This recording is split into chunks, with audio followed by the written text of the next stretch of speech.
Hi, I'm Michael from Planet Naturopath, and in today's video we're going to run through the Vibrant Wellness Gut Zoomer test. So this is the first page of the test, and it just gives us an overall analysis of the general microbiome, whether someone has dysbiosis or not. So the first thing I'll look at is this gut diversity here. And so they use a score called Shannon's Index and Simpson's Index. And Shannon's Index is the amount of bacteria, and the Simpson's Index is more to do with the evenness, whether you have the right ratios of bacteria. It describes it in more detail down here. So with the Shannon's Index, it should be above 2.5 ideally for excellent diversity, and anything under 1.5 is considered low. And then with the Simpson's one, the scale is 0 to 1. This is more looking at, do you have too much of one and very few of other bacteria? Everything's just out of range or out of the right ratios. So when we come back and look at this one, this is a very low level, low diversity. The evenness is not too bad, but this is very important here. We need to build up the beneficial bacteria. And when we run through the results, we'll see that there's a number of bacteria that are low. And then we look at the phyla, and the main ones are Firmicutes and Bacteroides. Bacteroides should be a little bit higher than the Firmicutes. That's why this ratio is out of balance. Sometimes it's because the Bacteroides are too low. In this case, it's the Firmicutes being a little high and the Bacteroides being a little low. The other main phyla are Proteobacteria. These can be more, not always, but often more pathogenic LPS-producing bacteria. LPS are endotoxins. And ideally, this should be around the 2 to 5% or less than 10, and ideally 2 to 5. So 15.5 is quite high. We always want to take into account individual person's signs and symptoms as well. And this is a person who is a known celiac, so they shouldn't be eating gluten. They don't eat much gluten, but they do eat some of it. And that's going to show up in some of the inflammation markers that we can see as well. And then this is just a general overview. This is taking into account all the different bacteria, and they're sort of making we'd call it like an AI assessment of, how likely is this person to have intestinal permeability? And quite likely. Nothing here is in the red, but there's, when we see the results, there's a number of things that are out of balance. So they definitely do have intestinal permeability. So I'm not, not surprised that this is not up higher on the ratio. So I don't pay too much attention to this section. I pay a lot of attention to this one and this one though. And then, we shouldn't pass this. With the comments, this is like talking about the commensal bacteria, recommended products, and you definitely do not need all of these products. It's best to treat section by section, or not section by section of this test, but treating the person as an individual. And next page of the test will tell us if there's any pathogens present. Further down, we'll list all the different pathogens that it tests for. And so this one is norovirus, so the person had the classic diarrhea symptoms that just weren't going away. And this can be a self-limiting virus, but for some people, their immune system's down and they don't get on top of it. And then with eating gluten and a viral infection, it's going to lead to a lot of inflammation.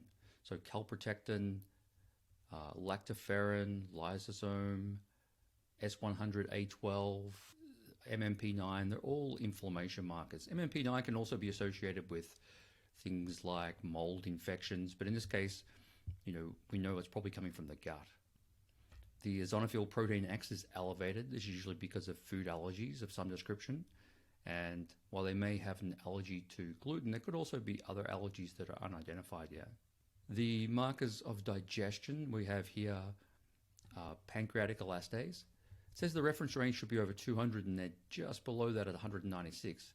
But in actual fact, ideally people should be above 350 or 400 and even higher.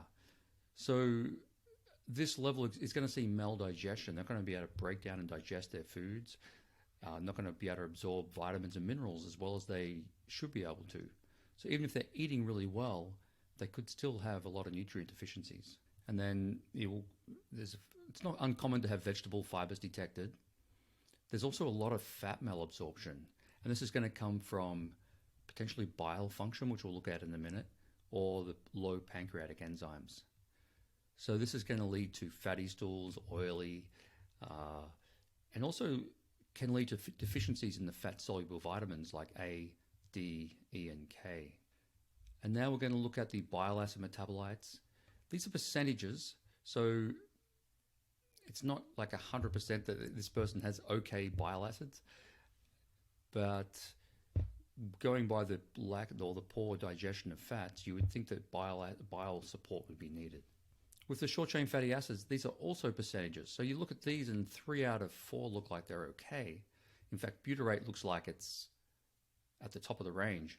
But when you look at the total short-chain fatty acids, they're extremely low. So this is a percentage of not very much. So, and it's no wonder they have low short-chain fatty acids, because they have low bacteria that produce these short-chain fatty acids, which we'll look at in a moment. And with every little section, it'll give some recommendations, and they're usually quite good recommendations. But as I said, you don't have to do everything. And sometimes you need to do things in the right order. Like if someone adds in a lot of prebiotics, fibers, and they've got SIBO, for example, they may get a worsening of their symptoms. Secretory IgA is low. Often you'll see this in chronic infections or chronic stress. If it's elevated, it can be acute infections. Beta-glucuronidase is important for detoxification in general of hormones and drugs. It can often lead to, elevations can lead to high estrogen levels and menstrual cycle problems in women. There was a small amount of blood present, but not too much. The pH was high, and this is actually a bad thing. You want a low pH in the gut. Everyone talks about acid alkaline, but with your digestion, if you've got a high pH, it creates an environment for unwanted bacteria to overgrow. So it should be closer to 6 than 7.8. And then the zonulin is not too high, and the fecal antigliadin's not too high either.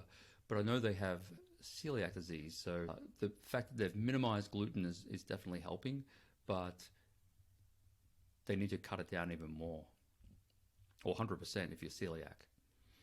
Now we look at the different diverse bacteria, and these are combinations of some of these bacteria are good and some are not. So things like Akkermansia is one of the good guys, but it's too low. So that's really important for gut healing, butyrate producing, and also other bacteria that can help with butyrate, Roseburia, Bitura vibrio, and of course fecal bacterium prausnitzii is another butyrate producer. This one's okay. These ones being low are going to lead to low short-chain fatty acids, which they have.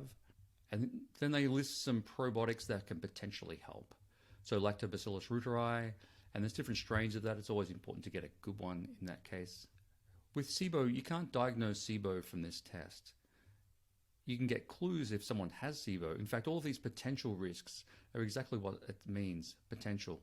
And it'll give you a star rating of 3, 4, and 5. So when something's 4 or 5, it's more strongly associated with the condition. I might take some notice. But even though the methanoBacteria is high, it doesn't mean they have SIBO. It's potentially quite a likely case in this situation, but you wouldn't diagnose someone with cardiovascular, neurological problems from this test. But these bacteria can contribute to those problems. And this is where things like stroke, having a bacteria, you always take into account genetics, family history, cholesterol levels, many other things to do with cardiovascular health. But as you can see, there's a wide range of both beneficial and not so beneficial bacteria tested, and some of them are quite good, like the Bifidobacterium species. The Lactobacillus is okay, but they're just missing some of these key species, and they've got too much of some of the wrong ones. So I've just skipped down to look at the pathogenic bacteria. So we're now on page about 17 of this test, and we look at Clostridia, Campylobacter, many different pathogenic bacteria.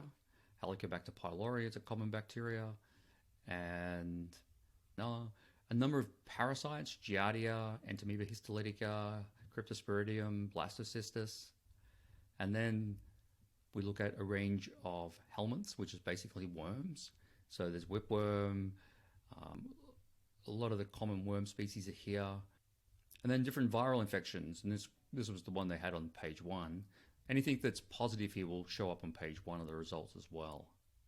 Epstein-Barr virus and cytomegalovirus, a lot of people have had these viruses.